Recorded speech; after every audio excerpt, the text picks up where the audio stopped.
Welcome back to Gear Up Windows YouTube channel. In this video, we will guide you on how to enable or disable graphics acceleration in Arc browser on Windows 11 PC. Graphics acceleration uses your computer's GPU to handle graphics tasks, making games, videos, and visual applications run faster and look better. It improves performance and frees up the CPU for other tasks. To enable or disable this one feature, first open Arc browser. After that, click on this one Arc icon in the top left corner and then select settings in the drop down. After that, click on this one default option under profiles section.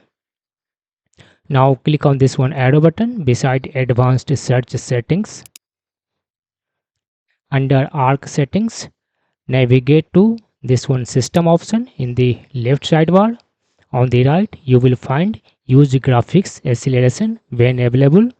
To enable this one, just turn on this one toggle switch, and in case you want to disable graphics acceleration, just turn off this one toggle switch.